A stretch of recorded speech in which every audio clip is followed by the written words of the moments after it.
السلام علیکم، امید ہے کہ آپ سب دوست خیریت سے ہوں گے اور میڈیا فوکس میں ہمارے ویلاگس اور مختلف پروگرام دیکھتے ہوں گے۔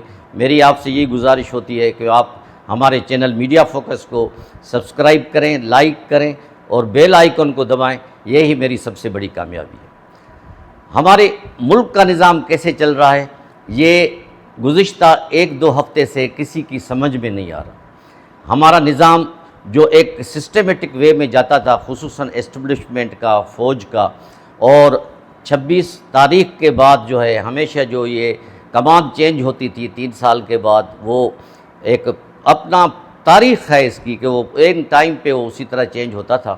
لیکن یہ نیا جب 27ویں ترمیم آئی، اس کے بعد اچانک ہمارے پرائم منسٹر کو بھی باہر جانا پڑ گیا، بحرین کا دورہ تھا سرکاری، اس کے بعد لندن میں جا کے بیٹھ گئے، اور اس کے بعد آج تک، کیونکہ آج 10 بجے کہتے ہیں کہ رات کو واپس آئے ہیں پرائم منسٹر، تو ہو سکتا ہے آج کچھ ہو جائے، لیکن رات تک کوئی جو ہے نا نوٹیفیکیشن ہمارے چیف آف ڈیفنس کا جو عاصم منیر صاحب ہیں، اور وہ chief of the joint staff committee کے چیئرمین کا عہدہ ختم کیا گیا، ان کو نامینیٹ بھی کیا گیا، نوٹیفیکیشن نکالے گئے، لیکن اس کا لیٹر نہیں نکلا۔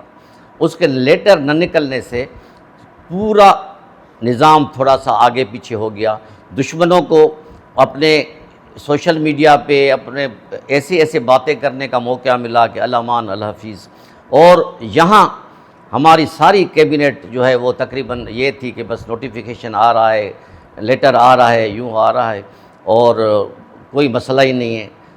واقعی کوئی مسئلہ نہیں ہے، اللہ کرے گا ملک کو کوئی مسئلہ نہیں ہوگا، لیکن کس قسم کی یہ ایک پلاننگ ہے کہ ایسے اہم مواقع پر، جب کہ پاکستان میں دہشت گردی کے روزانہ تقریباً 1 حملے ہو رہے، 2 ہو رہے ہیں، اس میں لندن میں جا کے وہ سر بیٹھ گئے۔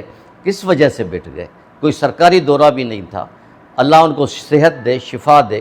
اپنی رپورٹس کہنے والے کہہ رہے ہیں کہ دکھانے گئے تھے، وہ تو اپنی جگہ پہ ٹھیک ہے، آدمی دوسرے دن واپس آ جاتا ہے۔ ملک میں کیا ایک لگی ہوئی ہے پریشانی، اوپر سے کے پی کے کی گورنمنٹ میں گورنر راج کے وہ بھی شوشے چھوڑے جا رہے ہیں، اور وہاں کے عوام، وہاں کا چیف منسٹر سہیل آفریدی صاحب، وہ بھی دھمکیوں پہ اتر آئے ہیں کہ اگر ہمارے رہنما کو، بانی کو کچھ ہوا تو ہم اینٹ سے اینٹ بجا دیں گے، کسی کو یہ نہیں کریں گے، کسی کو یہ کریں گے۔ یہ کیا ہے؟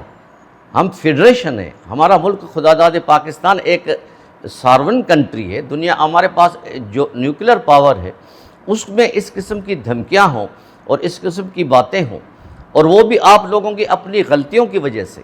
اگر آپ سہیل آفریدی کو یا ان کی بہنوں کو، بانی کی بہنوں کو یا وکیلوں کو ایک ملاقات کرا دیتے تو اس کا کیا حرج تھا، یا ان کے بچوں کی ان سے ٹیلی فون پہ بات کرا دیتے تو ان کو بھی ایک اطمینان ہوتا کہ ہمارے والد صاحب خیر سے ہیں۔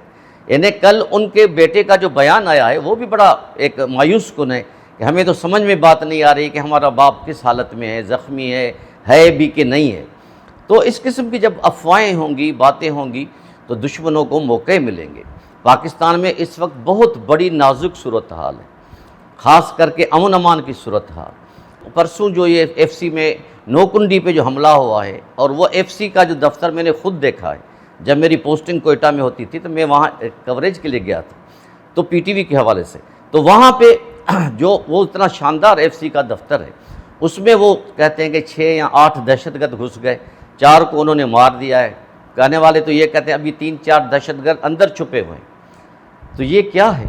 ہماری فوج کے جوان روز شہید ہو رہے ہیں، ہم ان خوارج کو بھی مار رہے ہیں، لیکن اس میں امن امان کی صورتحال کو کنٹرول کرنے کے لیے فوج میں، اسٹیبلشمنٹ میں ایک ڈسپلن کا کام ہونا چاہیے۔ جو نوٹیفیکیشنز ہیں، جو کاغذ ہیں، وہ ٹائم پہ نکلنے چاہیے، تو کسی کو بات کرنے کا موقع نہ دیں، کسی کو بات کرنے کا موقع نہ ملے۔ ہم خود ان لوگوں کو، ان جو ملک کے خیر خواہ نہیں ہیں، ان کو بات کرنے کا موقع دے رہے ہیں۔ ہم دشمنوں کے گھیرے میں ہیں، ہم اندر سے بھی گھیرے میں ہیں تو باہر سے بھی۔ تو آپ خود اس بات سے اندازہ لگائیں کہ ایک تو ہماری امن امان کی صورتحال صحیح نہیں ہے، دوسرا سیاسی بے چینی ہے، تیسرا مہنگائی ہے، اکنامی آپ کی کنٹرول میں نہیں آ رہی ہے، غربت کنٹرول میں نہیں آ رہی ہے، بے روزگاری بڑھتی جا رہی ہے۔ آپ ان مسئلوں کو حل کریں، آپ اپنے دشمن زیادہ پیدا نہ کریں۔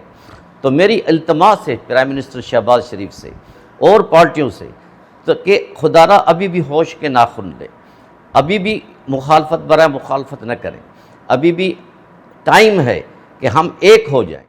جب پانی سر سے گزر جائے گا تو پھر ہم کسی کو منہ دکھانے کے قابل نہیں رہیں۔